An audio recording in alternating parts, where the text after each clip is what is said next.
빚을 내서라도 저 아이를 사야겠다. 장터 한복판에서 헐값에 팔려가던 소녀를 본 관상가 서문달이 중얼거렸습니다. 주변 사람들은 배를 잡고 웃었지요. 죄인의 딸, 천민보다 못한 신세의 아이를 빚까지 내어 사겠다니. 그런데 서문달이 그 소녀에게서 눈을 떼지 못한 이유가 따로 있었습니다.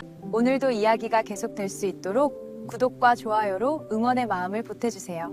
자, 그럼 오늘도 감동적인 옛날 이야기 지금 바로 시작합니다.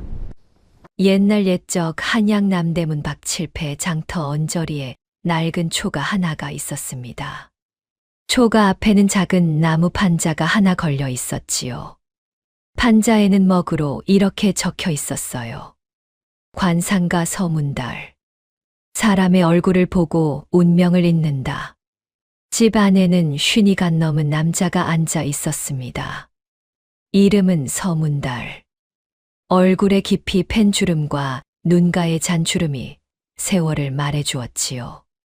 눈빛만은 예리하여 마치 매가 먹잇감을 살피는 것 같았습니다. 그는 하루에 한두 명의 손님을 받았어요. 더 받지 않았습니다.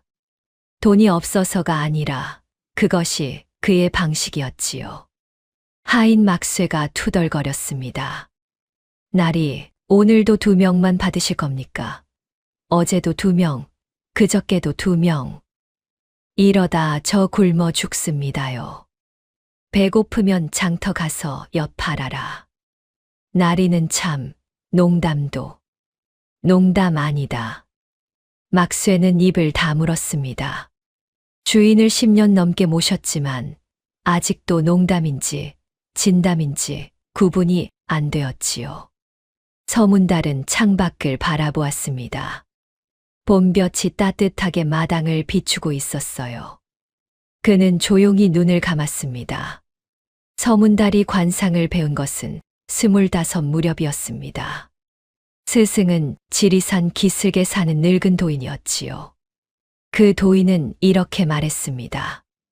얼굴은 하늘이 쓴 글씨다. 읽을 줄 아는 자만이 운명을 안다. 서문달은 10년을 배웠습니다. 스승이 세상을 떠난 뒤 그는 한양으로 내려와 이 낡은 초가를 얻었지요. 그리고 20년이 흘렀습니다. 그 사이 그는 수많은 얼굴을 보았어요. 정승도 보았고 거지도 보았지요. 임금이 될 상도 보았고 요절할 상도 보았습니다.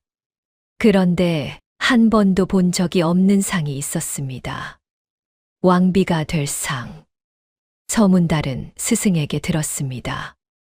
그런 상은 100년에 한 번 나올까 말까 한 것이라고. 눈썹이 부드럽게 활처럼 휘고 눈동자가 가을 물처럼 깊고 입술의 선이 정확하게 균형을 이루어야 한다고. 그러나 그것만으로는 부족하다고 했습니다.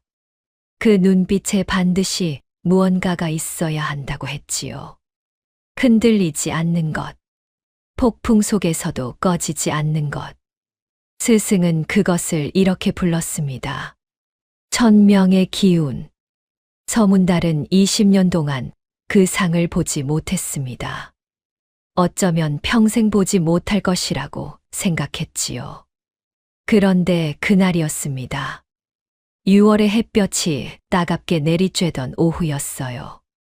막쇠가 장터에서 두부를 사 오다 헐레벌떡 뛰어왔습니다.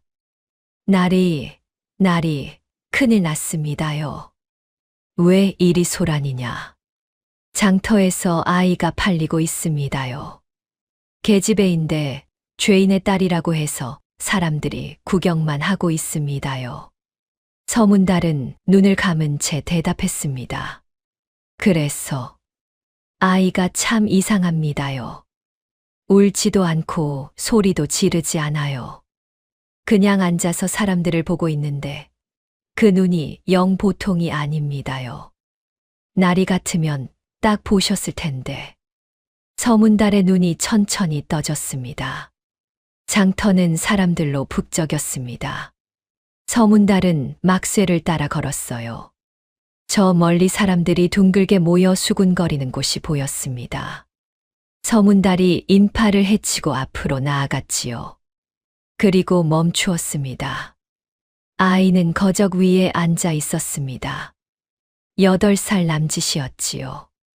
때가 탄 삼배 저고리에 무릎 아래가 뜯어진 치마를 입고 있었어요. 맨발이었습니다. 볼은 야위었고 머리카락은 헝클어져 있었지요. 누가 보아도 가엾은 신세였습니다. 그런데 눈이 달랐습니다. 서문달은 그 자리에 굳어버렸어요. 아이의 눈동자는 가을 호수처럼 깊고 맑았습니다. 흔들리지 않았지요.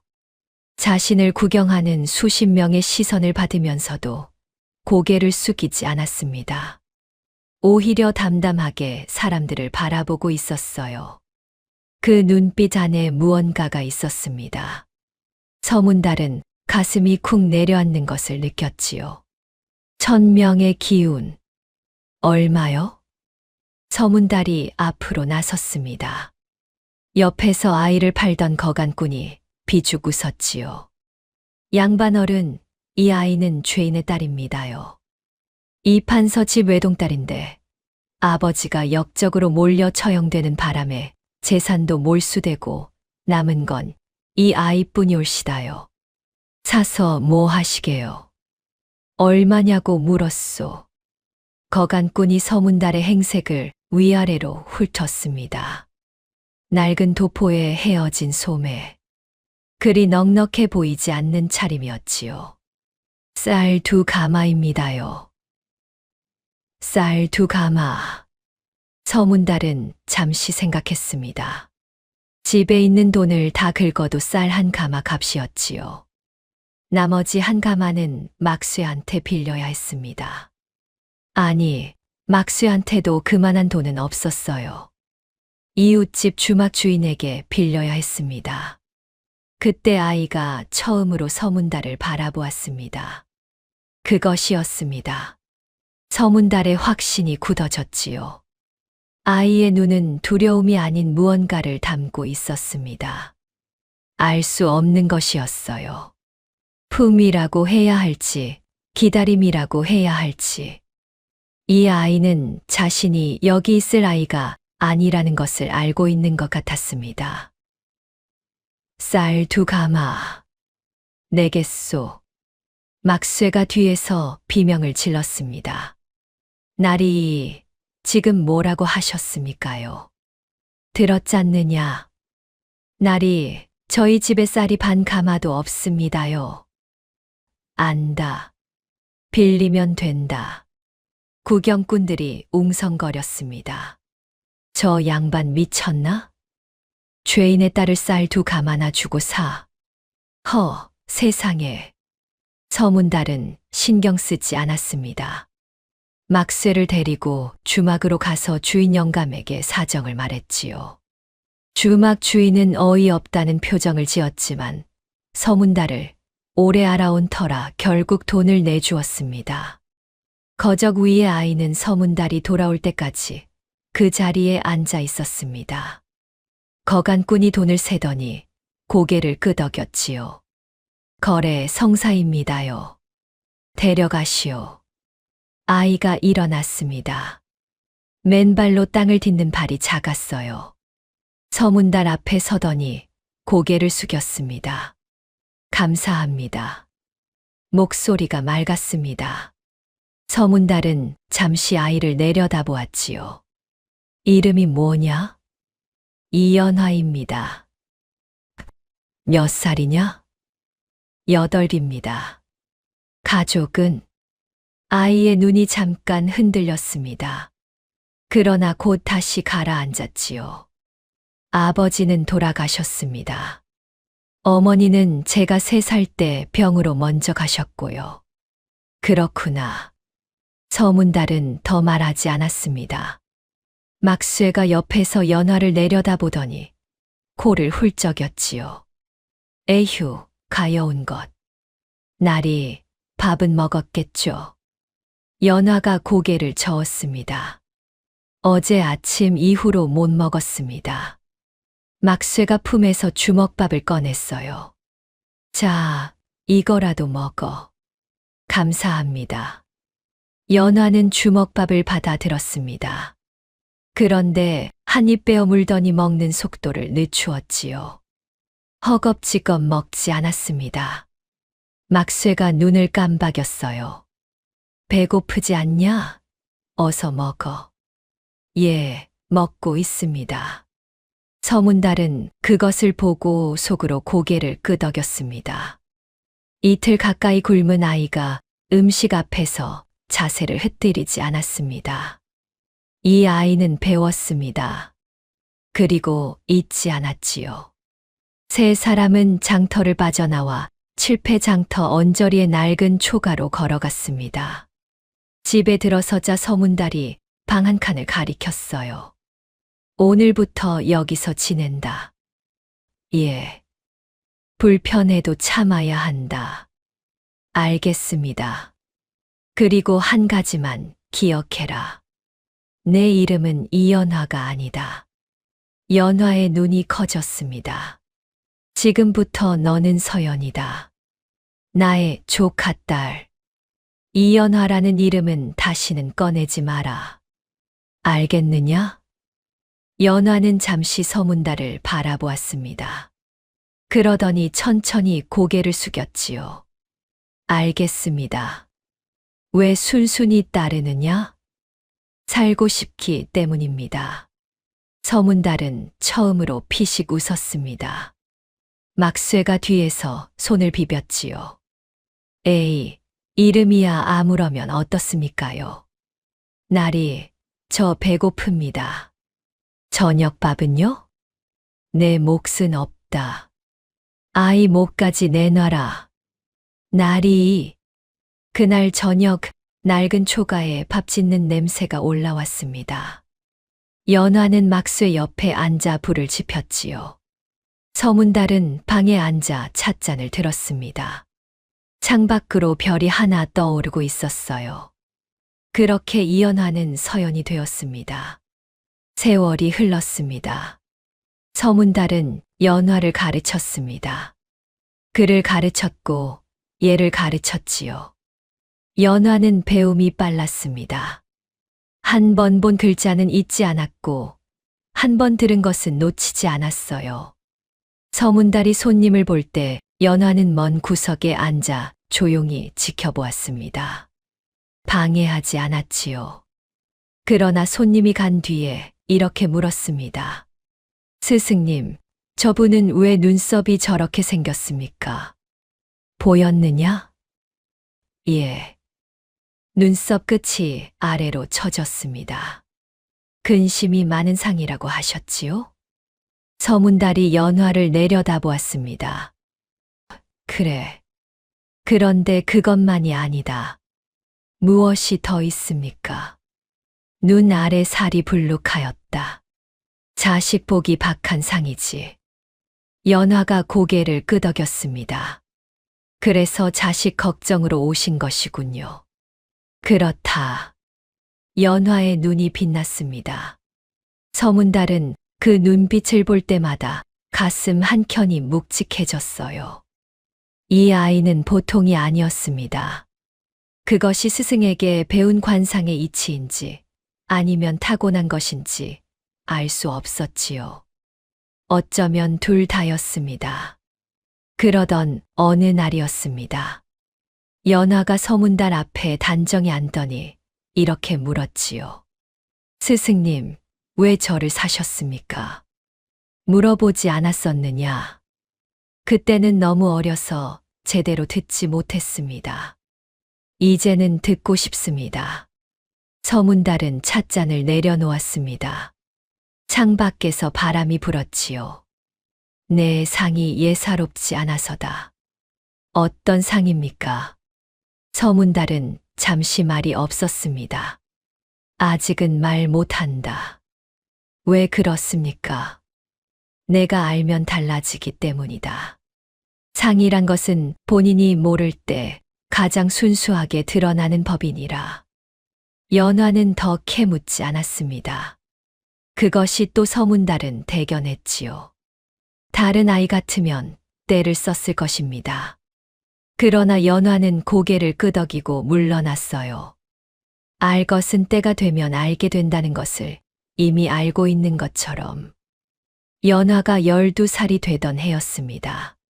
그해 가을, 불길한 소문이 한양을 휘감았지요. 이 판서의 사건에 연루된 자들을 추가로 조사한다는 것이었습니다. 이 판서가 역적으로 몰린 사건은 3년 전 일이었어요. 당시 이 판서는 왕에게 직언하다 반대 세력에게 모함을 받아 처형되었습니다. 그런데 이제 와서 그 연루자를 다시 캔다는 것은 누군가가 이 판서의 잔당을 씨까지 말리려 한다는 뜻이었지요. 막쇠가 떨리는 목소리로 보고했습니다. 날이 이 판서 집 몸종이었다는 할멈이 잡혀 들어갔다고 합니다요. 신문을 받고 있다는데 그 할멈이 아이의 소재를 알고 있을 수도 있습니다요. 서문달의 얼굴이 굳었습니다. 언제 일이냐? 오늘 아침입니다요. 서문달은 자리에서 일어났습니다. 연화를 불렀지요. 연화야. 예, 스승님. 오늘부터 밖에 나가지 마라. 장터도 우물가도 안 된다. 알겠느냐? 연화가 서문달의 표정을 읽었습니다. 무언가 심상치 않다는 것을 바로 알아차렸지요. 무슨 일입니까? 어른이 시키는 대로 해라. 예, 스승님. 그러나 이미 늦었습니다. 그날 밤이었습니다. 초가 밖에서 발소리가 들렸어요. 하나가 아니었습니다. 여럿이었지요. 서문달이 눈을 떴습니다. 막쇠도 기척을 느끼고 마루로 나왔어요. 쾅. 문이 열렸습니다. 포졸 셋이 들이닥쳤지요. 뒤따라 들어온 사람은 금박띠를 두른 고급 명주 두루마기 차림의 60대 남자였습니다. 얼굴에 살이 두툼하게 올라 있었고 눈이 가늘었지요. 입꼬리가 올라가 있어 웃는 것처럼 보였지만 눈빛은 전혀 웃지 않았습니다. 최참판이었습니다. 이 판서를 역적으로 모는데 앞장섰던 자. 이 판서의 재산을 고스란히 가로챈 자. 그리고 어린 연화를 장터에 내다 판 바로 그 자였지요. 오랜만이요, 서문달. 최참판이 방 안을 둘러보며 말했습니다. 서문달은 자리에서 일어나지 않았지요. 무슨 일이요? 이 집에 이 판서의 딸이 숨어 있다는 제보를 받았소. 죄인의 자식을 숨겨주는 것은 연좌죄에 해당하는 것 알고 계시지요? 서문달의 눈이 가늘어졌습니다. 포졸들이 방 안을 뒤지기 시작했지요. 이불을 들치고 궤짝을 열었습니다. 막쇠가 부들부들 떨면서 서 있었어요. 바로 그때 서문달의 눈이 한 곳으로 향했습니다. 연화가 서 있었습니다. 마루 끝에 맨발로 자다가 나온 것이었지요. 잠옷 차림에 머리카락이 흩어져 있었습니다. 그러나 눈빛은 흐트러지지 않았어요. 최참판의 시선도 연화에게 멈추었습니다. 두 사람의 눈이 마주쳤습니다. 최참판의 눈이 가늘어졌어요. 연화는 눈을 피하지 않았습니다. 이 아이는 누구요? 최참판이 천천히 물었습니다. 서문달이 대답했습니다. 내 조카 딸이요. 이름이? 서연이요. 아비는? 일찍 죽었소. 최참판은 연화 앞으로 걸어갔습니다. 눈을 가늘게 뜨고 아이의 얼굴을 들여다보았지요. 연화는 물러서지 않았습니다. 최참판의 입꼬리가 다시 올라갔어요. 담이 크군. 그러더니 몸을 돌렸습니다. 서문달, 이 판서 잔당을 숨겨주는 자는 역적과 동일한 벌을 받는다는 것 잊지 마시오. 포졸들이 물러났습니다. 최참판도 문을 나섰지요. 발소리가 멀어졌습니다. 막쇠가 주저앉으며 손을 모았어요. 하느님 감사합니다. 부처님 감사합니다. 서문달은 연화를 바라보았습니다. 연화는 아직 마루에 서 있었지요. 그 눈빛이 묘했습니다. 두려움이 아니었습니다. 분노도 아니었어요. 무언가를 새기는 듯한 차갑고 조용한 눈빛이었지요. 스승님, 왜 저분이 아버지를 죽인 사람입니까?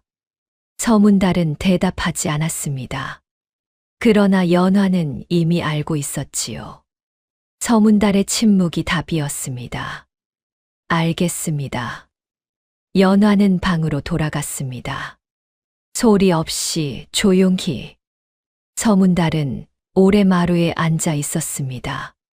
찬 바람이 불어왔어요. 그는 알고 있었지요. 오늘 밤 최참판의 눈빛이 예사롭지 않았습니다. 그 눈은 연화를 알아보았습니다. 아직 확신하지 못했을 뿐이지요. 시간이 없었습니다. 서문달은 그날 밤 잠을 이루지 못했습니다. 등잔 앞에 앉아 오래 생각에 잠겼지요. 최참판은 조선 팔도에 손을 뻗고 있는 자였습니다. 아직 확신하지 못했다 해도 의심하기 시작했다면 물고 늘어질 것이 분명했어요. 그자의 성정을 서문달은 알고 있었습니다. 이 판서를 역적으로 몰 때도 처음에는 작은 의심에서 시작했지요. 그 의심을 반년에 걸쳐 부풀리고 부풀려 결국 정승을 죽음으로 밀어 넣었습니다. 이번에도 다르지 않을 것이었어요. 서문달은 결심했습니다. 이곳을 떠나야 했습니다. 다음 날 아침 서문달은 막쇠를 불렀습니다. 짐을 꾸려라. 가벼운 것만. 어디로 가십니까요? 충청도 쪽으로. 아는 곳이 있다. 막쇠가 눈을 껌벅였습니다. 그럼 이 집은요? 두고 간다. 날이 이 집이 전 재산이지 않습니까요? 안다. 막쇠는 더 말하지 못했습니다. 주인의 눈빛이 흔들리지 않았거든요. 그는 마당으로 나가 짐을 꾸리기 시작했지요. 연화는 방에서 나와 서문달 옆에 섰습니다. 저도 돕겠습니다. 됐다. 넌 먹어라. 서문달이 연화 앞에 아침밥을 밀었습니다. 쌀이 귀에 잡곡을 섞은 밥이었지요. 연화는 고개를 숙여 밥그릇을 받아들었습니다. 천천히 수저를 들었어요. 밥을 먹으면서 연화가 물었습니다. 스승님, 우리가 도망가는 것입니까? 그래. 왜요? 위험하기 때문이다. 최참판 때문입니까? 서문달이 연화를 바라보았습니다. 들었느냐? 어젯밤의 마루에서 스승님이 혼자 중얼거리시는 소리를 들었습니다. 자다 깨어서요. 서문달은 한숨을 내쉬었습니다. 막쇠는 귀가 어두워 그런 소리를 못 듣는데 이 아이는 자다가 깨어들었다고 했지요. 그렇다. 최참판은 위험한 자다. 그 자가 의심하기 시작하면 우리는 여기 있으면 안 된다. 저 때문에 스승님께서 위험해지는 것이군요. 그건 내가 선택한 일이다. 그래도 연화가 수저를 내려놓았습니다. 서문달을 똑바로 바라보았지요.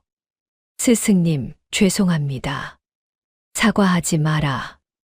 그래도 말씀드려야겠습니다. 저 때문에 집도 잃고 이렇게 떠나게 되셨으니. 연화야. 예.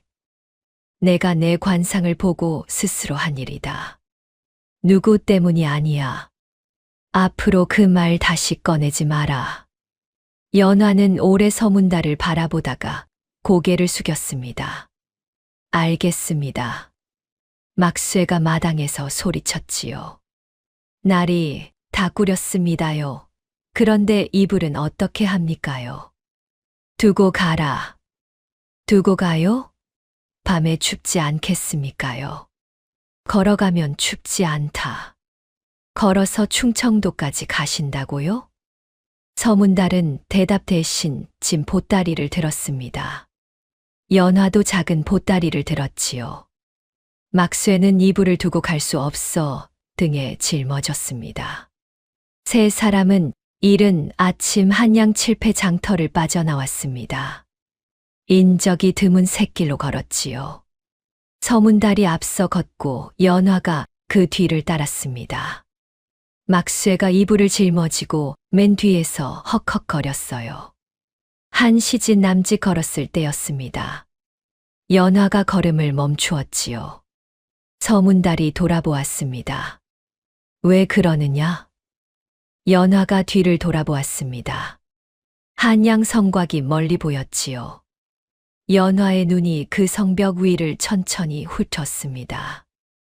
아버지 무덤이 저 안에 있습니다.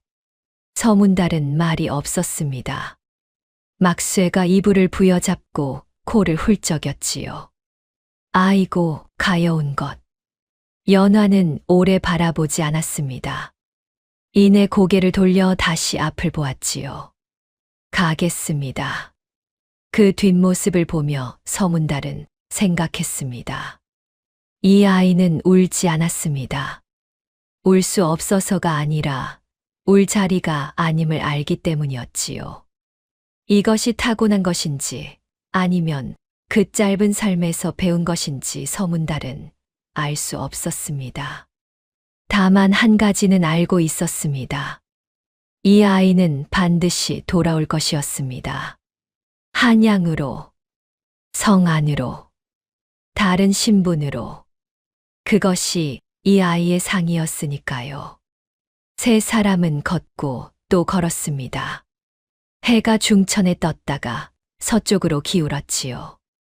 들판을 지나고 언덕을 넘었습니다. 막쇠는 이불이 무거워 연신 신음소리를 냈고 연화는 아무 소리 없이 걸었어요. 서문달이 앞서 걸으면서 뒤를 돌아볼 때마다 연화는 제 자리를 지키고 있었습니다. 뒤처지지 않았지요. 날이 저물 무렵 작은 주막이 보였습니다. 서문달이 들어가 방 하나를 얻었지요. 주막 주인이 저녁밥을 내왔습니다. 보리밥에 된장국이었어요. 막쇠는 국을 2그릇이나 비웠고 연화는 깨끗이 한 그릇을 먹었습니다. 밥을 다 먹고 나서 막쇠가 이불을 깔았지요. 연화에게 자리를 만들어 주었습니다. 자, 이 안에서 자.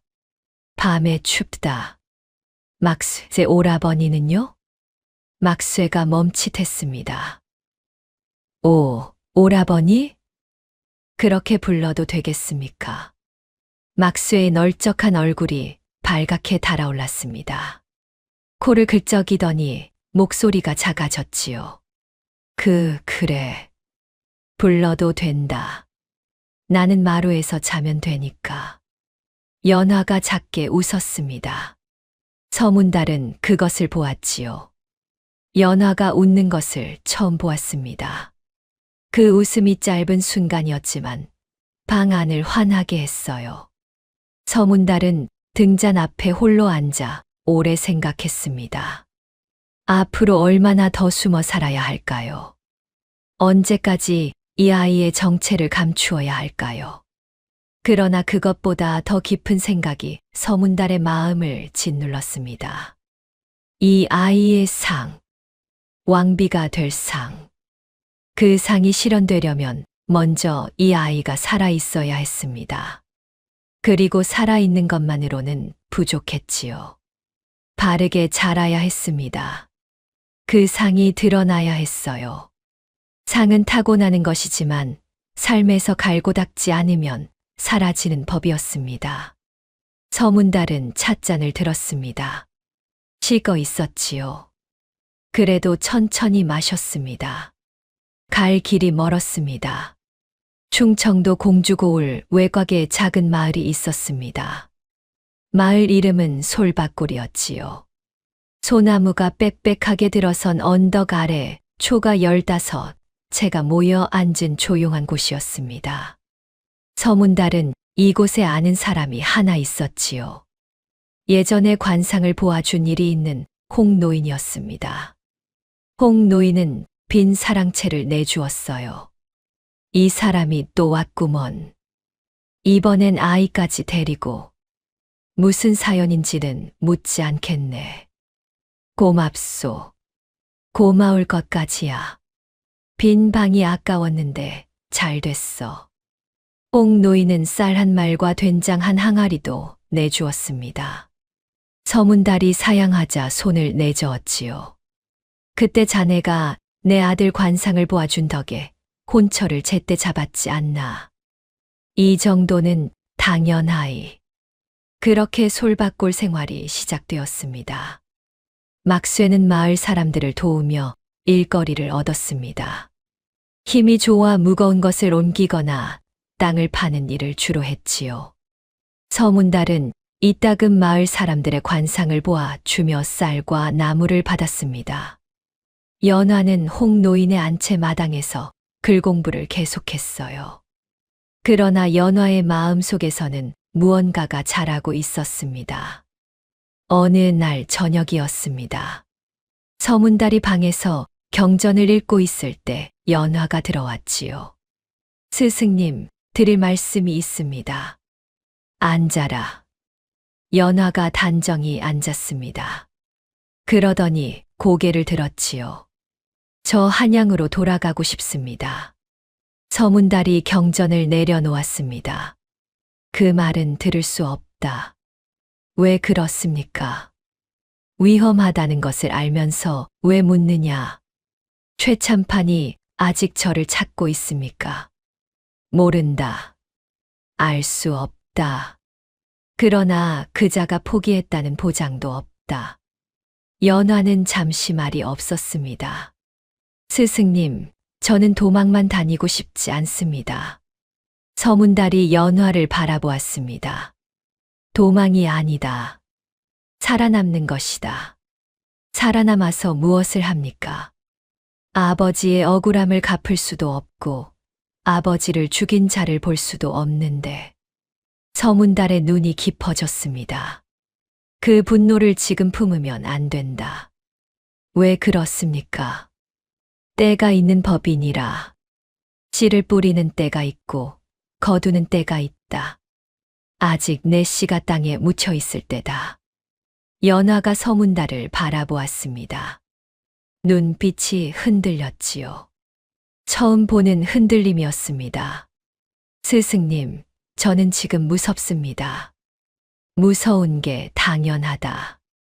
이대로 숨어 살다가 아무것도 못하고 끝나는 것이 무섭습니다. 서문달은 한참을 말이 없었습니다. 그러더니 천천히 입을 열었지요. 연화야, 내가 내 관상을 처음 보았을 때 이런 말을 하지 않았느냐. 때가 되면 말씀해 주신다고 하셨습니다. 그래. 이제 말할 때가 된 것 같구나. 연화가 숨을 죽였습니다. 사람의 관상에는 하늘이 쓴 글씨가 있다고 했지.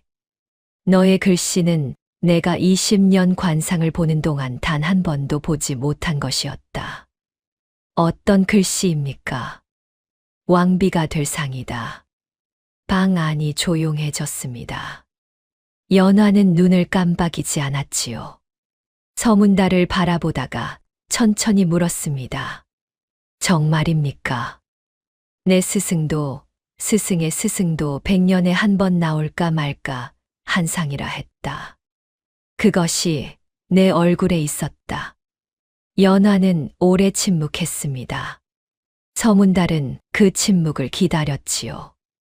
이윽고 연화가 말했습니다. 그래서 저를 사신 것이군요. 그래. 그래서 집도 버리고 도망도 오신 것이고요. 그래. 연화의 눈에 물기가 맺혔습니다. 그러나 떨어지지는 않았지요.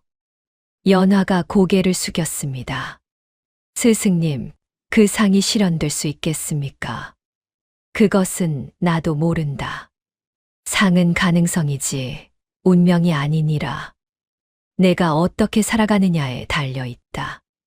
그러면 저는 어떻게 살아야 합니까? 서문달은 창밖을 바라보았습니다. 솔밭 위로 별이 하나씩 돋아났지요. 사람의 가치는 태어남이 아니라 살아감에 있느니라. 지금 너는 죄인의 딸이다. 그러나 그것이 내 전부가 아니다. 내가 어떻게 살아가는지가 내 전부다. 연화가 눈물을 닦았습니다. 소매로 가리고 조용히 닦았지요. 그러더니 다시 고개를 들었습니다. 알겠습니다. 도망가고 싶다는 마음은 이제 없습니다. 아니, 있더라도 참겠습니다. 그게 맞다. 그날 밤 연화는 오래 잠들지 못했습니다. 천장을 바라보며 누워 있었지요. 스승의 말이 머릿속을 맴돌았습니다. 왕비가 될 상. 믿기 어려운 말이었습니다.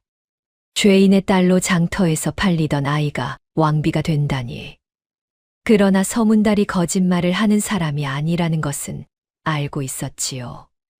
그리고 무엇보다 연화 자신이 이상하게도 그 말을 거짓이라고 느끼지 않았습니다. 아버지는 정직한 사람이었습니다.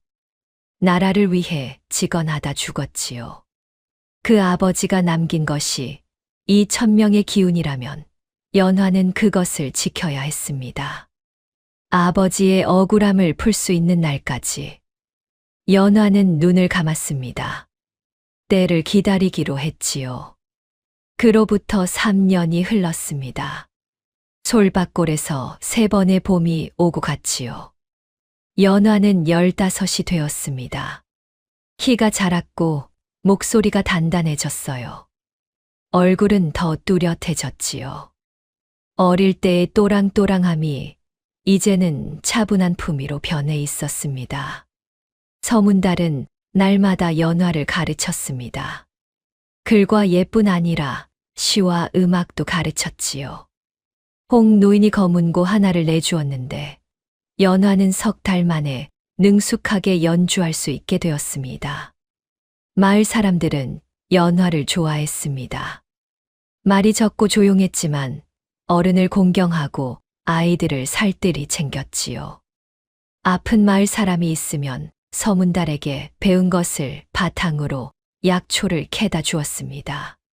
처음에는 낯선 객지 아이를 경계하던 마을 사람들도 차차 연화를 마을 식구처럼 여기기 시작했어요. 그러던 어느 봄날이었습니다. 홍 노인이 서문달을 불렀지요. 서 관상가, 한양에서 소문이 들려왔네.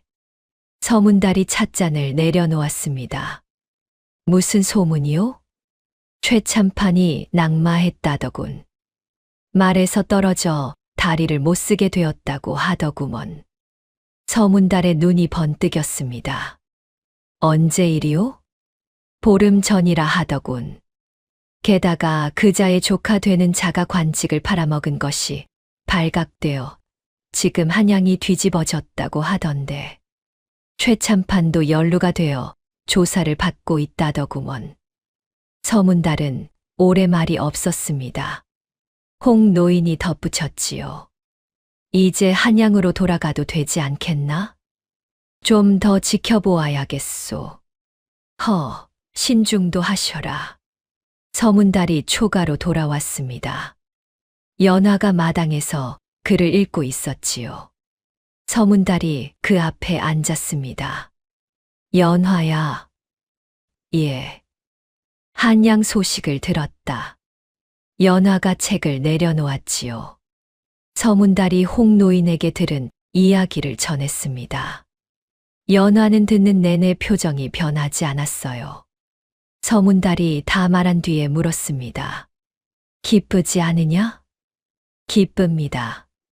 그런데 얼굴이 왜 그렇냐? 아직 끝나지 않았으니까요.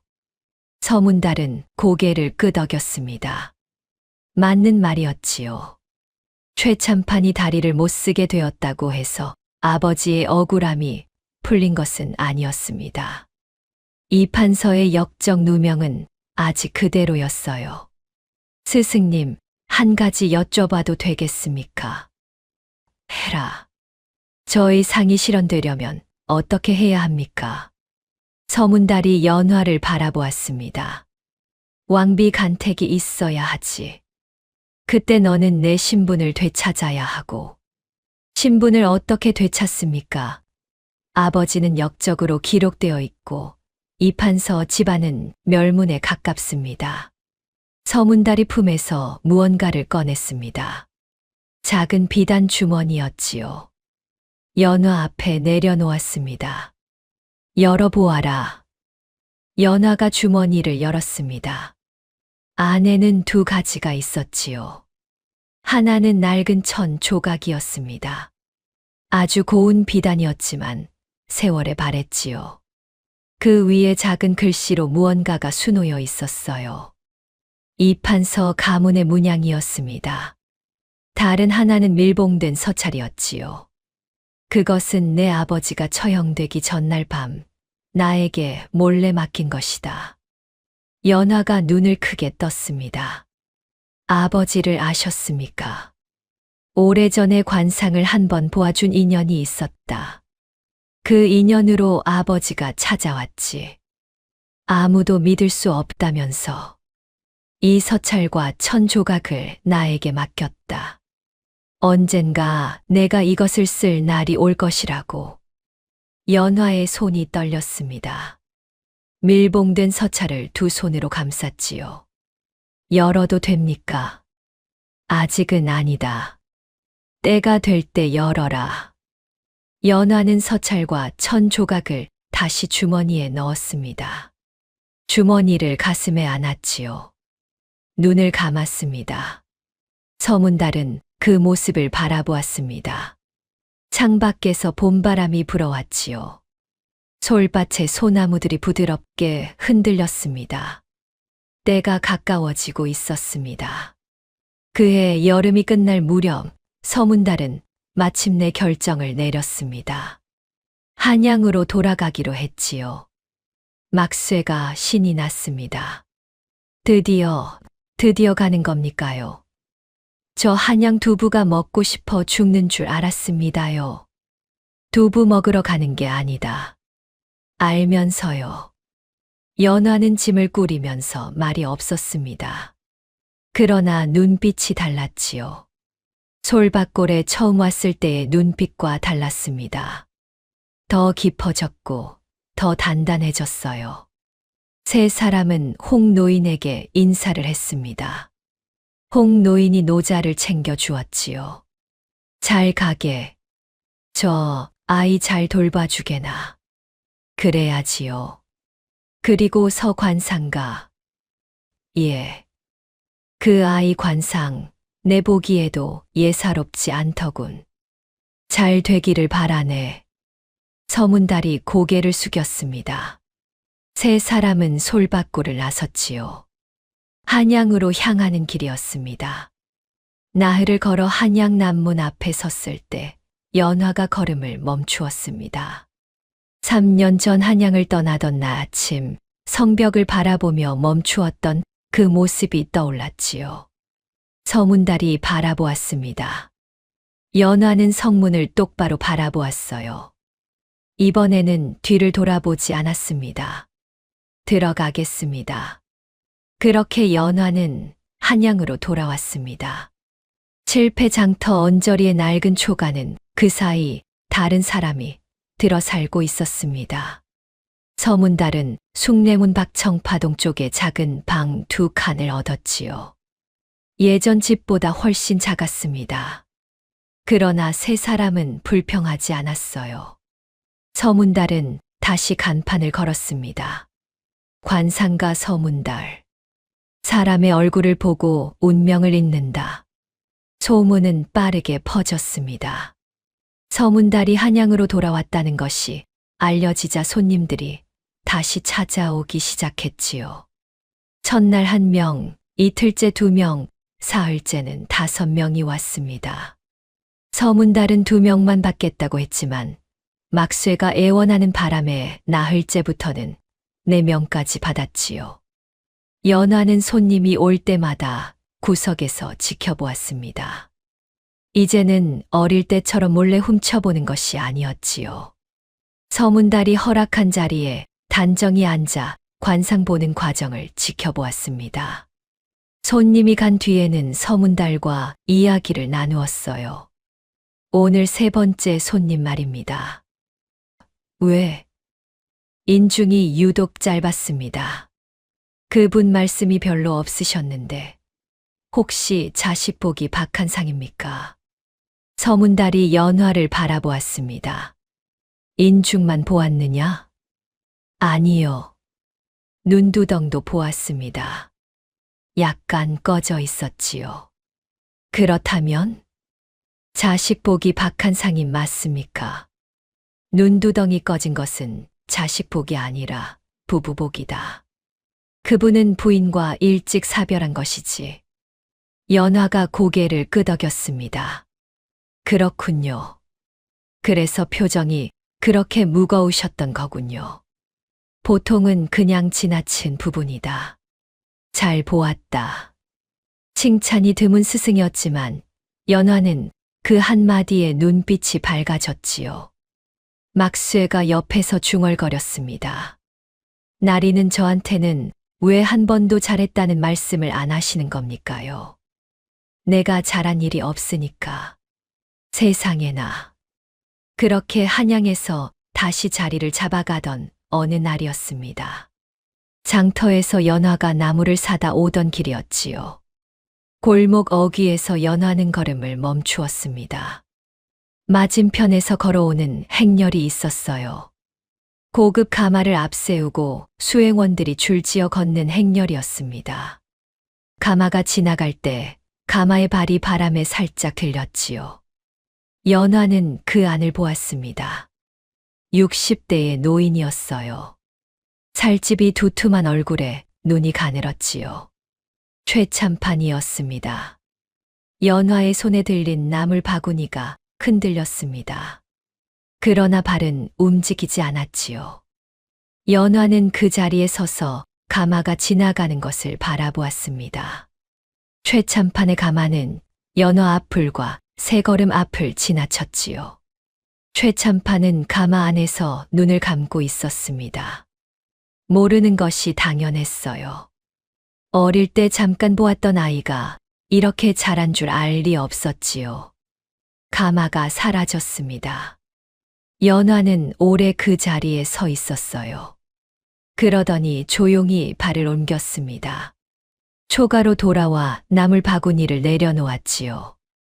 서문달이 바라보았습니다. 무슨 일이냐? 최참판을 보았습니다. 서문달의 눈이 좁아졌습니다. 어디서? 골목에서요. 가마를 타고 지나갔습니다.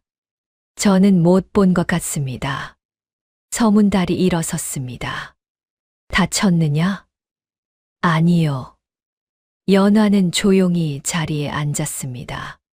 손바닥을 내려다보았지요. 손이 미세하게 떨리고 있었습니다. 연화는 그것을 숨기지 않았어요. 서문달에게는 숨길 것이 없었지요. 스승님. 왜? 무섭습니다. 서문달이 연화 옆에 앉았습니다. 당연하다. 그런데 도망가고 싶지는 않습니다.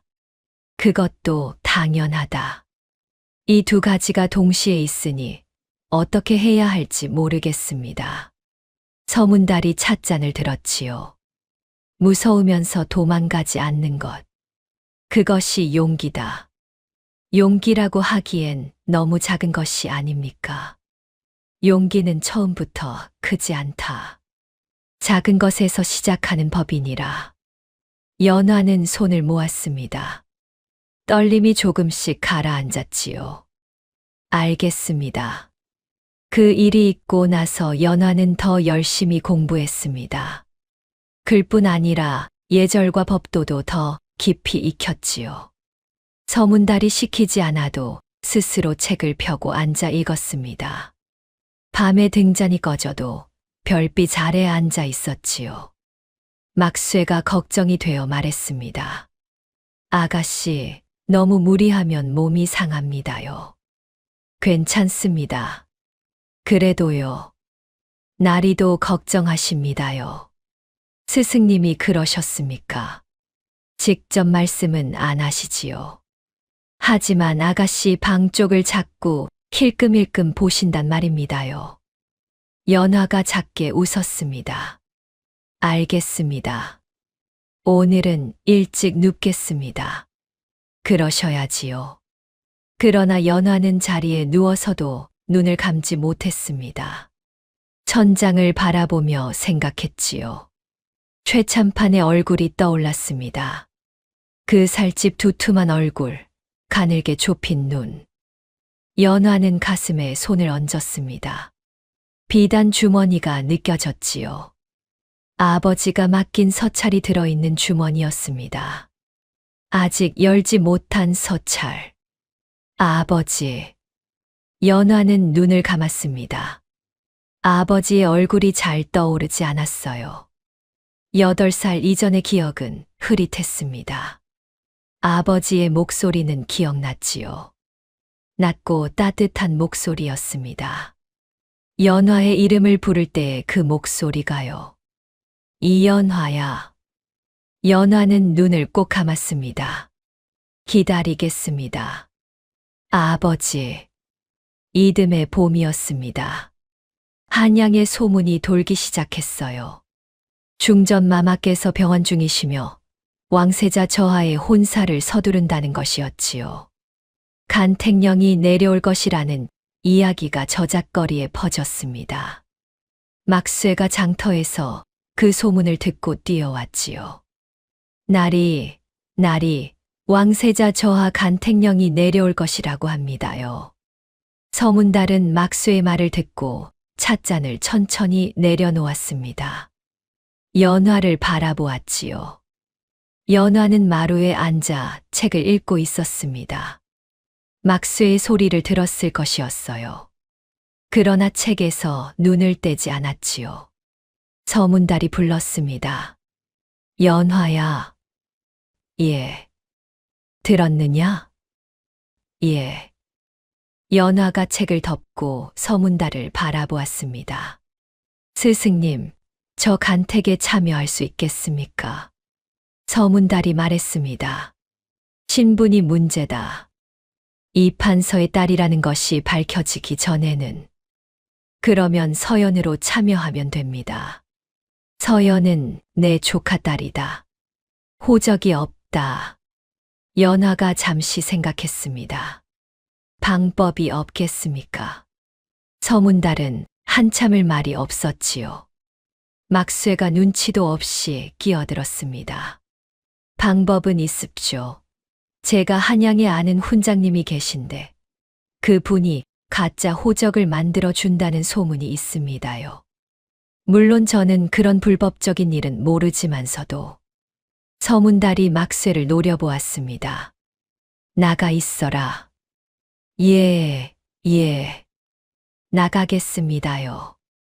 막쇠가 허둥지둥 나갔습니다.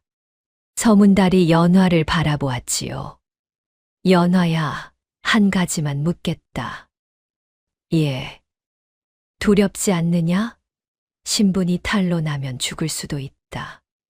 연화는 서문달을 바라보았습니다. 그 눈빛이 흔들리지 않았지요. 스승님, 저는 이미 한 번 죽을 뻔했습니다. 장터에서 팔려가던 날이요. 그때 죽지 않은 것이 이유가 있을 것이라고 생각합니다. 스승님이 그 이유를 알려주셨고요. 서문달이 눈을 감았습니다. 그리고 스승님. 왜? 저는 아버지의 억울함을 풀고 싶습니다. 그것이 왕비가 되어야 할 진짜 이유입니다. 서문달이 눈을 떴습니다. 오래 연화를 바라보았지요. 알겠다. 그 한마디가 전부였습니다. 그러나 그 안의 모든 것이 담겨 있었지요. 서문달은 그날 저녁 오랜 지인을 찾아갔습니다. 예전에 관상을 보아 주었던 인연이 있는 사람이었는데 이조의 말단 관리로 있었지요. 그 관리가 조심스럽게 방법을 찾아주었습니다. 서문달의 조카딸 서연이라는 이름으로 호적을 정리했지요. 정확히 말하면 오래전 죽은 서문달의 동생 딸로 등재하는 방식이었습니다. 물론 그 동생은 실제하지 않았어요. 그러나 서류상으로는 그럴듯해 보였지요. 막쇠는 그 소식을 듣고 가슴을 쓸어내렸습니다. 날이 제가 훈장 어른 이야기 꺼낸 건 진짜 불법인 건 아니고 그냥 분위기를 살려보려고. 됐다. 예, 날이. 연화는 새로 만들어진 호적 문서를 두 손으로 받았습니다. 오래 내려다보았지요. 서연. 관상가 서문달의 조카딸. 스승님. 왜? 감사합니다. 서문달이 시선을 돌렸습니다. 연화가 고개를 깊이 숙였지요. 서문달은 그 절을 받았습니다. 아무 말 없이. 며칠 후 드디어 왕세자 간택령이 내려왔습니다. 삼간택을 거쳐 왕세자빈을 뽑는다는 것이었지요. 양반가의 딸로 15에서 20 사이인 처자들은 금올령이 내려졌습니다. 간택에 참여할 자격을 갖춘 자는 관하에 등록해야 했어요. 막쇠가 두 손을 비볐습니다. 아가씨, 드디어 때가 왔습니다요. 제가 감이 좋아서 알아봤는데 이번 간택에 나오는 처자들이 한 200명은 된다고 합니다요. 쟁쟁한 양반 집안 딸들이 다 나온다고요. 아가씨도 지지 않겠지요? 연화가 막쇠를 바라보았습니다. 오라버니, 저는 이기러 가는 것이 아닙니다. 그럼요. 제 자리를 찾으러 갑니다. 막쇠가 눈을 깜박였지요. 그러더니 코를 훌쩍이며 손등으로 눈가를 닦았습니다. 에이, 저 갑자기 왜 이러는 거야? 먼지가 들어갔나? 서문달이 연화 앞에 앉았습니다. 긴장되느냐? 됩니다. 떨리느냐?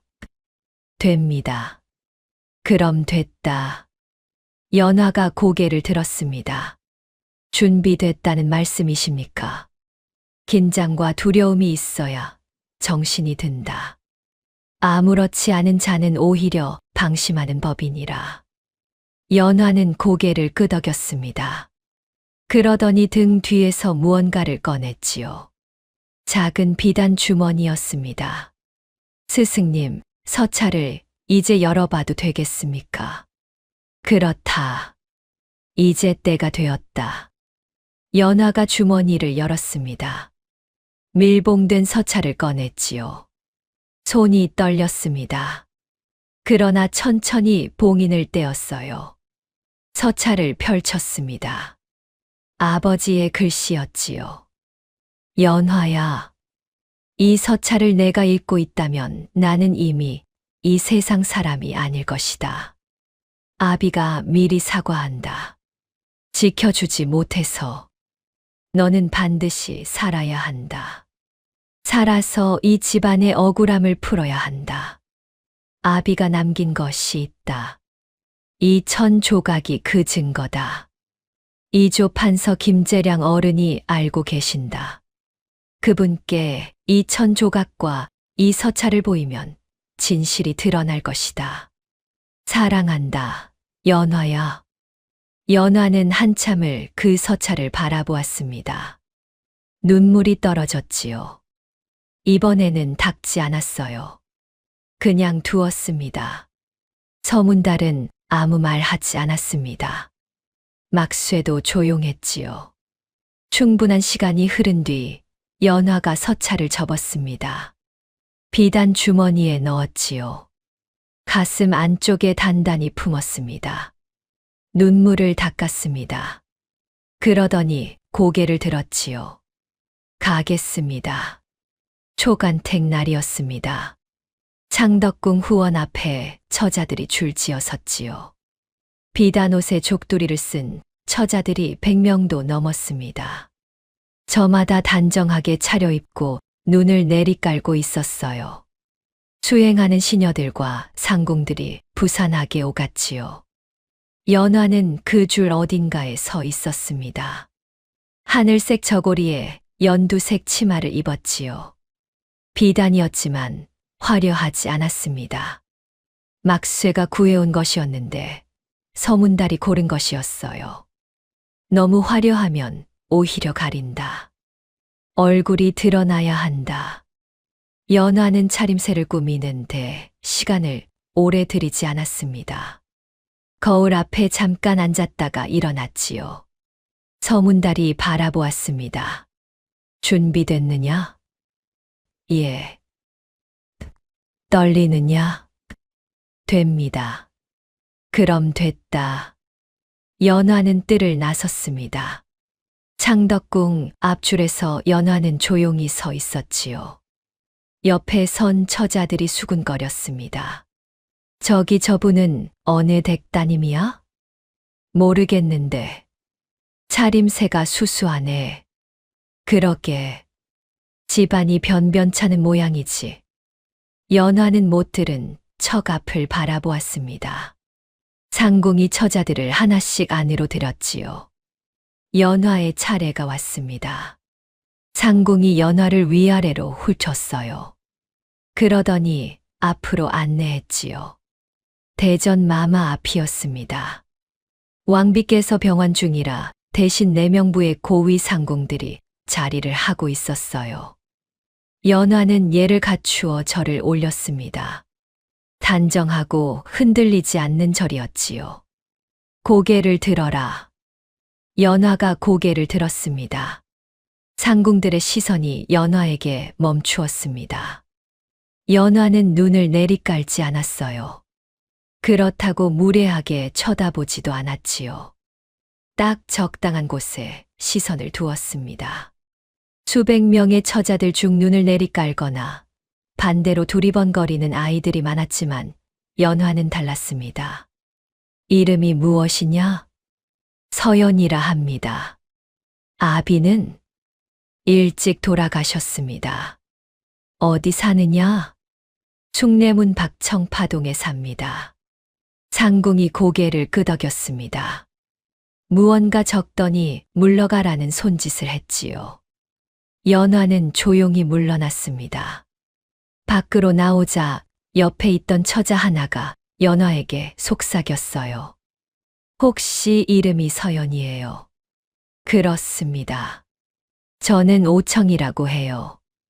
아까 연화 씨 보았는데 걸음걸이가 정말 예뻤어요. 오청이었습니다. 홍문관 부재학 오대감의 둘째 딸이었지요. 연화보다 1살 어린 16이었습니다. 통통한 뺨에 눈이 동글동글했어요. 뭐든 잘 웃는 얼굴이었지요. 처음 왔어요? 이런 데가 익숙하지 않은 것 같아서. 처음입니다. 저도 처음이에요. 근데 나는 별로 기대 안 해요. 언니가 더 예쁜데 언니는 이미 혼처가 있어서 제가 대신 나온 거거든요. 호호. 연화가 오청을 바라보았습니다. 거리낌 없이 웃는 얼굴이었지요. 연화는 이런 사람을 오랫동안 만나지 못했습니다. 솔밭골에서도 한양으로 돌아온 뒤에도 또래 친구라 할 만한 사람이 없었지요. 저도 기대를 크게 하지 않습니다. 어머, 그래요? 그럼 우리 친구해요. 2번째 간택 때도 같이 있게 되면 서로 힘이 되어주기로요. 연화는 잠시 망설였습니다. 그러더니 고개를 끄덕였지요. 그렇게 하겠습니다. 초간택이 끝났습니다. 며칠 뒤 재간택 대상자 명단이 나왔지요. 연화의 이름이 있었습니다. 서문달은 그 소식을 듣고 눈을 감았다가 떴습니다. 막쇠가 펄쩍 뛰었지요. 날이 아가씨가 제 간택에 올랐습니다요. 역시 제 눈이 틀리지 않았습니다요. 연화는 담담했습니다. 서문달을 바라보았지요. 스승님, 최참판이 간택위원에 포함되었다는 소식을 들었습니다. 서문달이 고개를 들었습니다.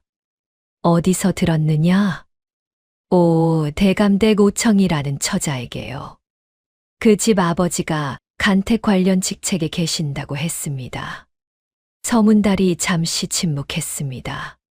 최참판이 간택위원이라면 내 얼굴을 볼 것이다. 압니다. 그자가 너를 알아볼 수도 있다. 연화가 서문달을 바라보았습니다. 알아볼 수도 있습니다. 그렇더라도 제가 해야 할 일은 달라지지 않습니다. 서문달이 한참을 연화를 바라보았지요. 그러더니 고개를 끄덕였습니다. 그래, 달라지지 않는다. 제 간택 날이었습니다. 이번에는 25명으로 추려진 처자들이 다시 창덕궁에 모였지요. 복장도 더 격식을 갖추었고 분위기도 더 엄숙했습니다. 연화는 초간택 때와 같은 하늘색 저고리를 입었어요. 서문달이 말했지요. 똑같이 입어라. 화려한 것으로 인상을 남기려 하지 마라. 너는 얼굴로 기억에 남아야 한다. 처자들이 한 명씩 들어갔습니다. 연화는 기다리며 조용히 앉아 있었지요. 오청이 옆에 앉았습니다. 연화 씨, 떨려요? 됩니다. 저는 엄청 떨려요. 다리가 후들거릴 것 같아요. 오청이 연화의 손을 잡았습니다. 연화는 잠깐 그 손을 바라보다가 가만히 두었지요. 연화의 차례가 왔습니다. 안으로 들어서자 이번에는 더 많은 사람들이 자리하고 있었습니다. 상궁들 옆으로 간택에 참여하는 신하들이 있었지요. 연화는 절을 올리고 고개를 들었습니다. 그리고 보았습니다. 오른쪽 끝에 최참판이 앉아 있었습니다. 그 살집 두툼한 얼굴, 가늘게 좁힌 눈. 다리를 다쳤다는 소문이 있었지만 앉아 있는 자리에서는 알 수 없었지요. 최참판의 시선이 연화에게 왔습니다.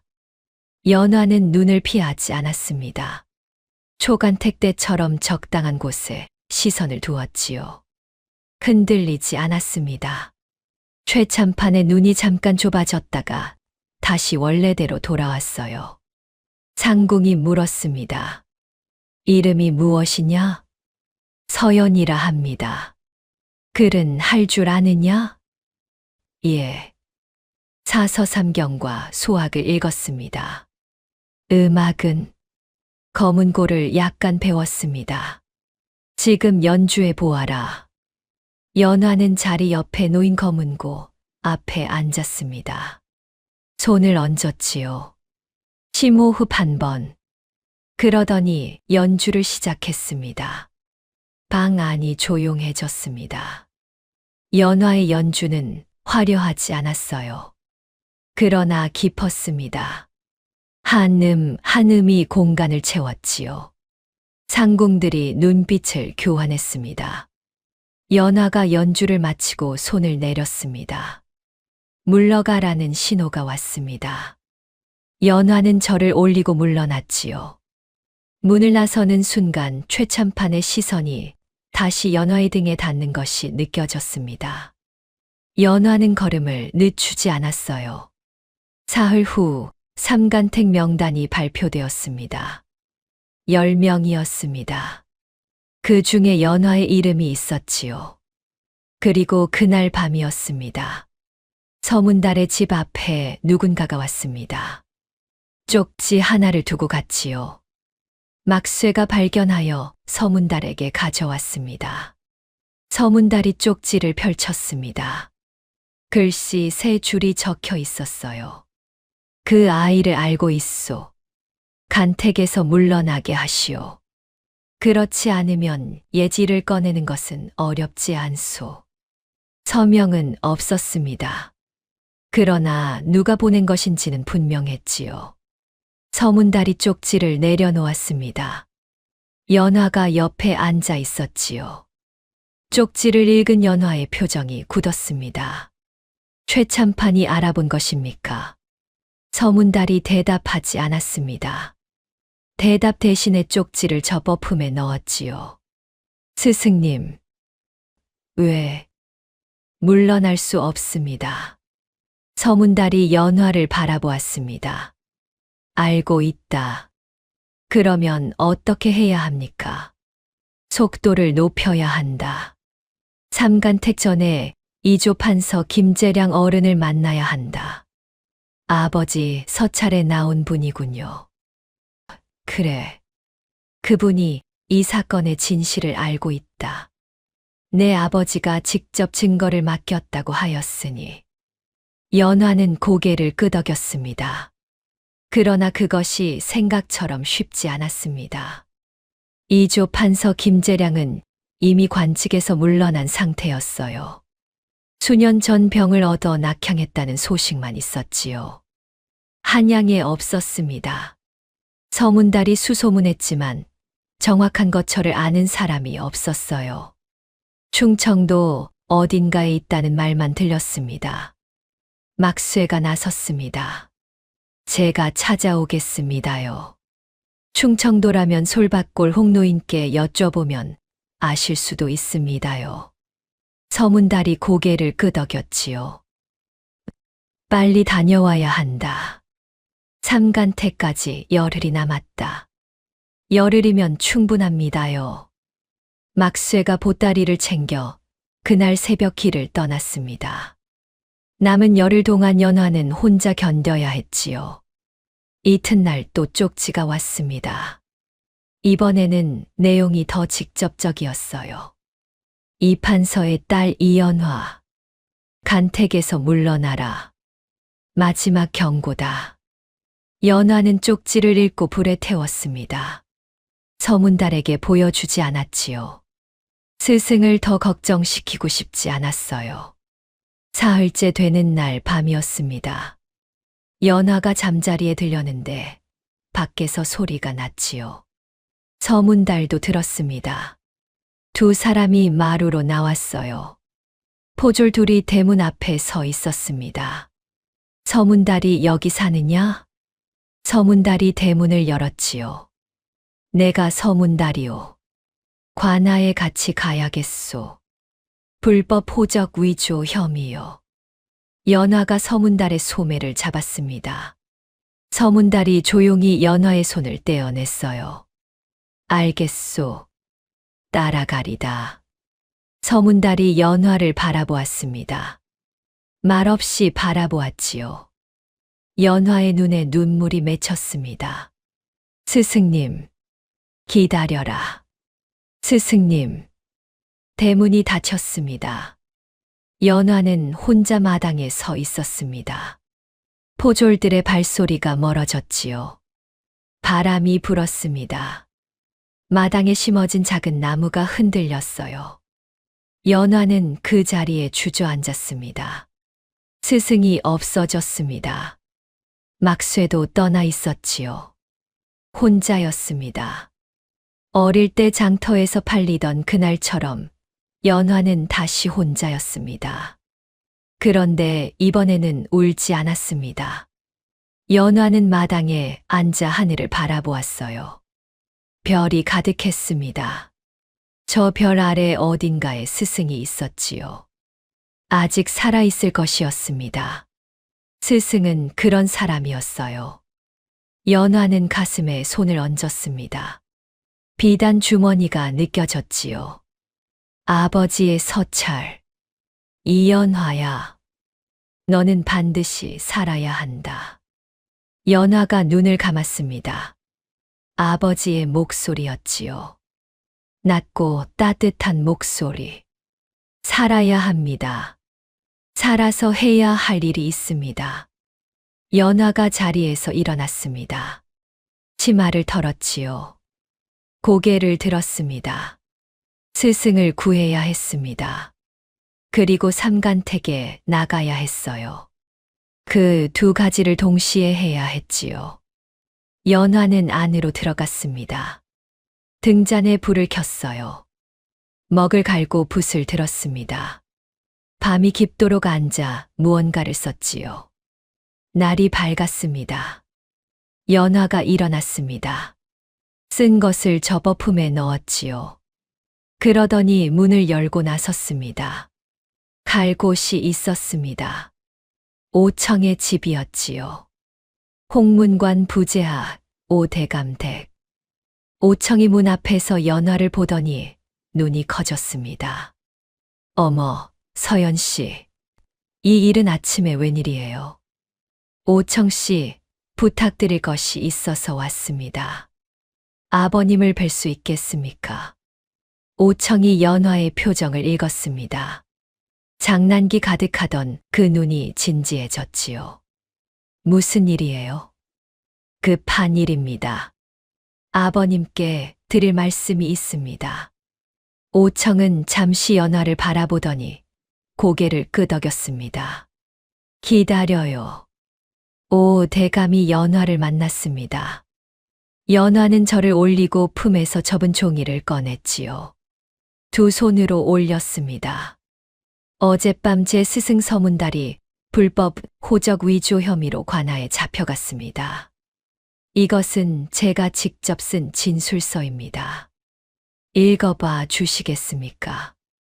5대감이 종이를 받아 폈습니다.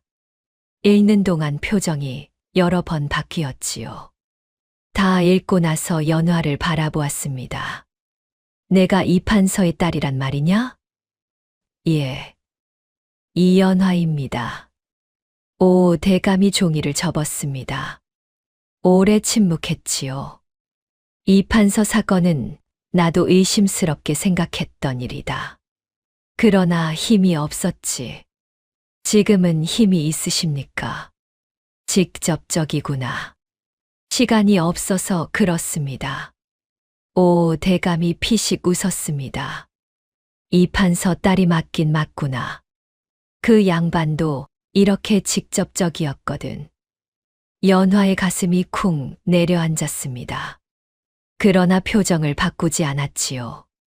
5대감이 자리에서 일어났습니다. 기다려라. EOF. 연화는 5대감 댁 사랑채에서 기다렸습니다. 5층이 옆에 앉아 있었지요. 아무 말 하지 않았습니다. 그냥 곁에 있어 주었어요.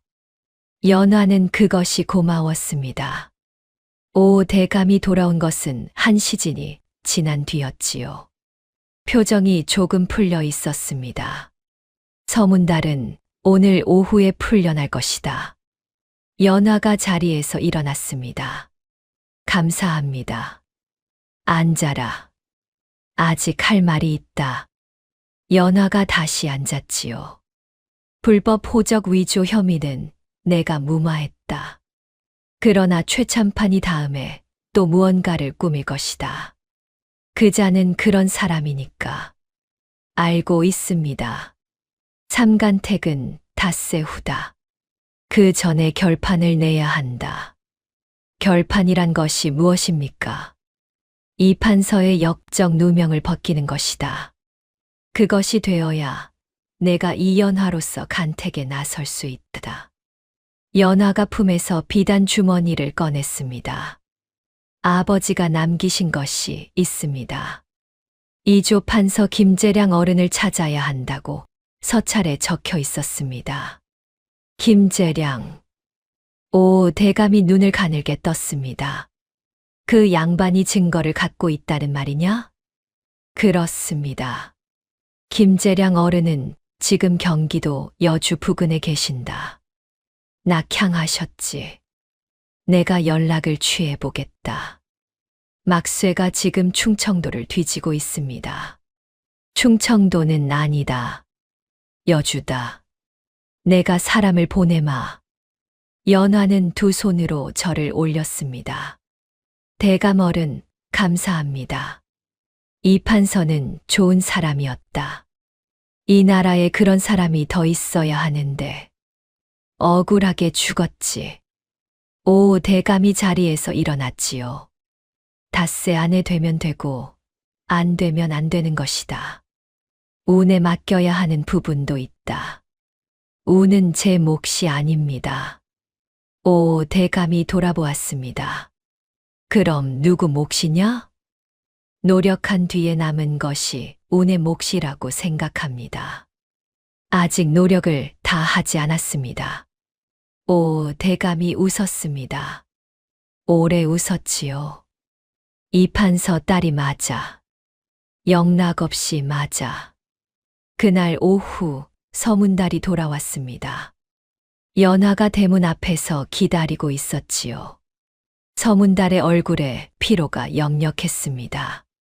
하룻밤 관아에서 보낸 것이 역력하게 드러났어요. 그러나 허리를 굽히지 않았습니다.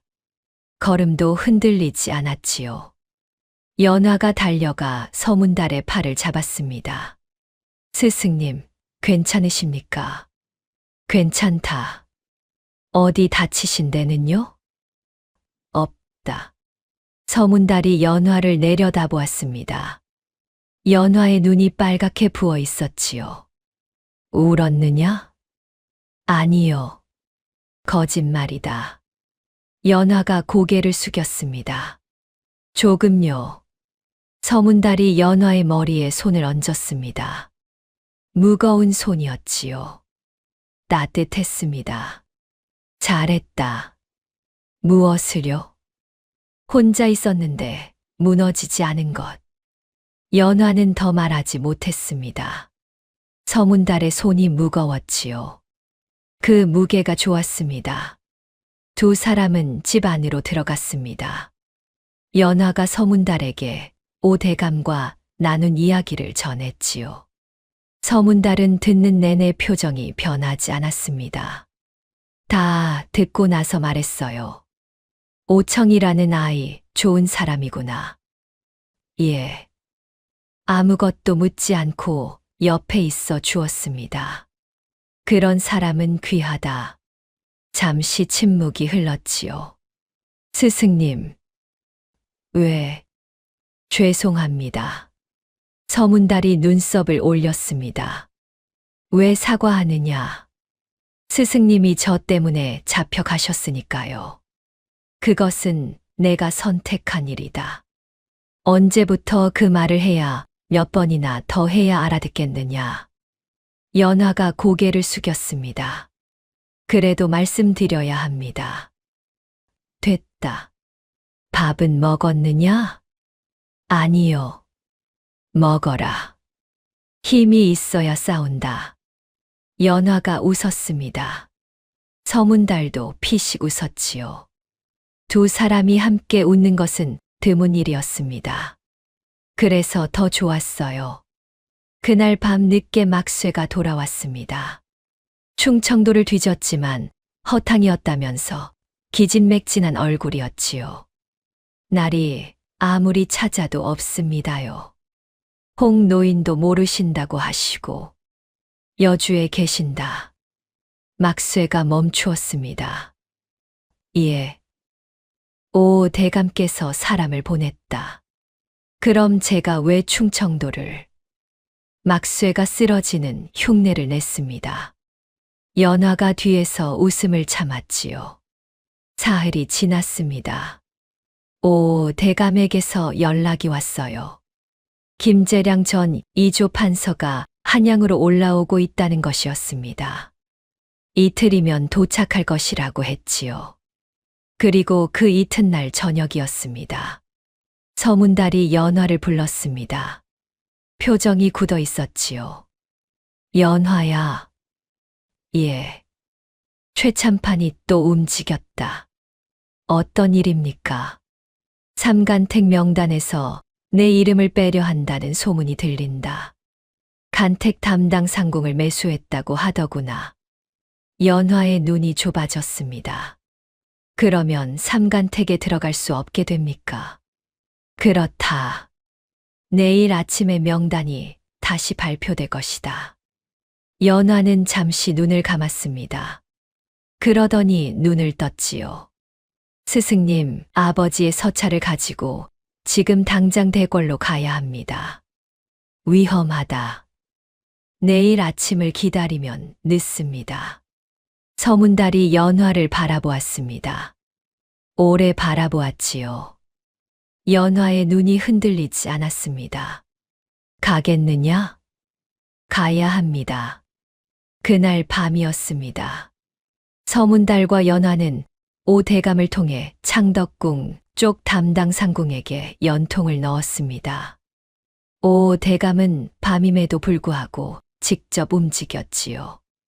연화를 만난 뒤로 오 대감은 이 일이 단순한 간택의 문제가 아니라는 것을 알고 있었습니다.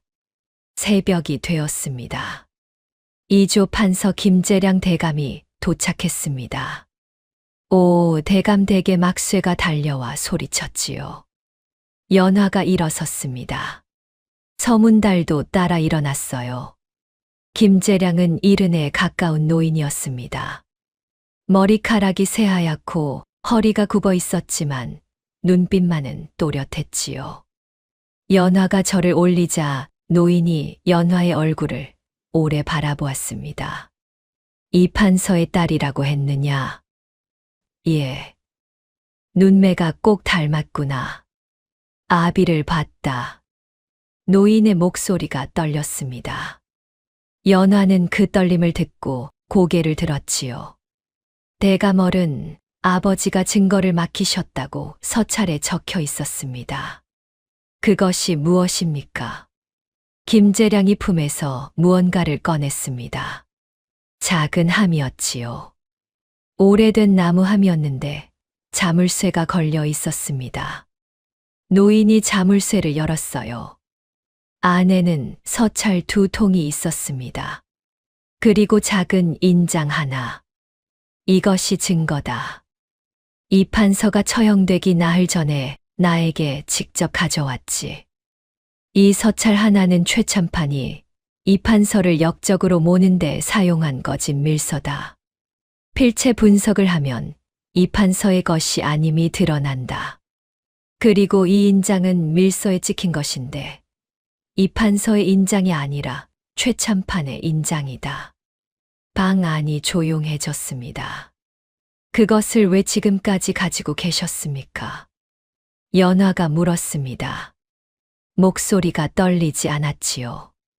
힘이 없었다. 최참판의 세력이 너무 컸다. 내가 이것을 들고 나갔다면 나도 같이 죽었을 것이다. 겁쟁이였지. 지금도 그 죄책감을 갖고 산다. 노인이 눈을 감았습니다. 연화는 노인 앞에 무릎을 꿇었지요. 대감얼은 지금 이렇게 오셨습니다. 감사합니다. 노인이 눈을 떴습니다. 눈가에 눈물이 맺혀 있었어요. 이 판서가 마지막으로 한 말이 있었다. 딸을 부탁한다고. 그 말을 그때 들어주지 못했다. 이제라도 들어야지. 서문달이 자리에서 일어났습니다. 오 대감, 지금 당장 상소를 올려야 합니다. 오 대감이 고개를 끄덕였지요. 알고 있소. 똥이 트기 전에 올리겠소. 그날 새벽 상소가 올라갔습니다. 이 판서의 역적 누명이 최참판의 모함이었다는 것. 그 증거가 있다는 것. 그리고 이 판서의 딸 이연화가 살아있으며 간택에 참여하고 있다는 것. 아침 해가 뜨자 대궐이 발칵 뒤집어졌습니다. 최참판은 당일 아침 포졸에게 잡혔지요. 그 살집 두툼한 얼굴에 처음으로 두려움이 떠올랐습니다. 눈이 가늘어지는 것이 아니라 커졌지요. 오랫동안 웃는 척하던 그 입꼬리가 아래로 처졌습니다. 이것은 모함이요. 내가 무슨 짓을 했다는 것이요. 최참판, 증거가 있소. 어떤 증거요? 다 거짓이요. 귀하의 인장이 찍힌 밀서가 있소. 최참판이 얼굴이 하얗게 질렸습니다. 입을 열었다가 다물었지요. 옆에 있던 측근들이 하나둘 눈을 돌렸습니다. 가장 오래 곁에 있었던 신복이 결국 고개를 숙이며 말했어요. 참판 대감, 저는 더 이상 따를 수 없습니다. 그 한마디가 전부였습니다. 최참판은 포졸들에게 끌려갔지요. 발버둥을 쳤습니다. 소리를 질렀어요. 그러나 잡아주는 손이 아무도 없었습니다. 이 판서의 역적 누명이 벗겨졌습니다. 그리고 삼간택 날이었습니다. 연화는 이제 서연이 아니었습니다. 이연화였지요. 이 판서의 딸, 이연화. 옷도 달랐습니다. 대감댁에서 빌려온 고운 홍색 저고리에 남색 치마였지요. 머리에는 비녀를 꽂았습니다. 화려하지 않았어요. 그러나 단정했습니다. 가슴 안쪽에는 비단 주머니가 있었지요. 아버지의 서찰과 가문의 천 조각. 오늘은 그것을 꺼낼 날이었습니다. 막쇠가 문 앞에서 눈물을 훔쳤어요. 아가씨, 잘 다녀오십시오. 기다려요, 오라버니. 예, 기다리겠습니다요. 아이고, 예쁘다. 서문달이 연화 앞에 섰습니다. 오래 바라보았지요. 연화도 서문달을 바라보았습니다. 스승님, 왜 처음 저를 사실 때 이런 날이 올 것이라고 생각하셨습니까? 그렇다. 그 상이 틀리지 않았군요. 상은 가능성이라 했다. 내가 그 가능성을 내 것으로 만들었다. 연화가 고개를 숙였습니다. 스승님, 감사합니다. 관상가로서 한 일이다. 아니요. 연화가 고개를 들었습니다. 눈이 반짝였지요. 스승님으로서 하신 일입니다. 서문달은 말이 없었습니다. 연화는 그 침묵을 알았지요. 이 스승이 말 대신 침묵으로 무언가를 표현한다는 것을, 그 침묵 안에 모든 것이 있다는 것을. 연화는 돌아섰습니다. 걸음을 옮겼지요. 창덕궁으로 들어갔습니다. 삼간택 자리에는 10명의 처자가 모였습니다. 연화가 들어서자 시선들이 쏠렸지요. 어제까지 서연이라 불리던 처자가 오늘 이연화라는 이름으로 들어왔기 때문이었어요. 최참판 사건으로 조정이 뒤집어진 터라 이 소식은 이미 퍼져 있었습니다. 오청이 연화 곁에 왔습니다. 이연화 씨. 이름이 이거였군요. 그렇습니다. 놀랐지요? 당연하죠. 그런데 더 예쁘네요. 이름이. 연화가 웃었습니다. 한 명씩 안으로 들어갔습니다. 연화의 차례가 되었지요. 연화는 걸음을 옮겼습니다. 대전이었습니다. 병석에서 일어나신 왕비마마가 자리하고 계셨지요. 여러 상궁과 신하들이 좌우에 늘어서 있었습니다. 그리고 왕세자 저하도 참석하셨지요. 처음으로 왕세자 저하와 처자가 같은 자리에 서는 순간이었습니다. 연화는 예를 갖추어 절을 올렸습니다. 단정하고 깊은 절이었지요. 고개를 들어라. 왕비마마의 목소리였습니다. 연화가 고개를 들었지요. 왕비마마의 눈이 연화에게 머물렀습니다. 오래 바라보셨지요. 이 판서의 딸이라고 들었다. 예. 아비의 일이 억울하게 밝혀졌구나. 덕분에 억울함이 풀렸습니다. 왕비마마가 고개를 끄덕이셨습니다. 글은 하느냐? 예. 소학과 사설을 읽었습니다. 어디서 배웠느냐? 관상가이신 스승님께 배웠습니다. 관상가에게 글을 배웠다. 스승님은 관상가이시기 이전에 학식이 넓으신 분이십니다. 스승님이 아니었다면 저는 살아있지 못했을 것입니다. 방 안이 잠시 조용해졌습니다. 왕비마마가 다시 물으셨지요. 두렵지 않으냐? 이 자리가. 두렵습니다. 그런데 눈이 흔들리지 않는구나. 무서우면서 도망가지 않는 것이 용기라고 스승님이 말씀하셨습니다. 왕비마마의 입가에 미소가 번졌습니다. 물러가라. 연화가 저를 올리고 물러났습니다. 문을 나서는 순간 눈이 따가웠어요. 눈물이 차오르는 것이 느껴졌지요. 그러나 참았습니다. 아직 밖이었으니까요. 사흘이 지났습니다. 서문달의 초가 앞에 왕실 내관이 왔지요. 이연화 있는가? 있습니다. 연화가 나왔습니다. 내관이 두루마리를 펼쳤지요. 왕세자빈으로 이연화가 간택되었다는 내용이었습니다. 막쇠가 그 자리에서 엉엉 울었습니다. 두 손으로 얼굴을 감쌌지요. 어깨가 들썩였어요. 연화는 울지 않았습니다. 고개를 숙여 예를 올렸지요. 내관이 물러난 뒤 연화는 서문달을 바라보았습니다. 서문달은 마루에 앉아 있었습니다.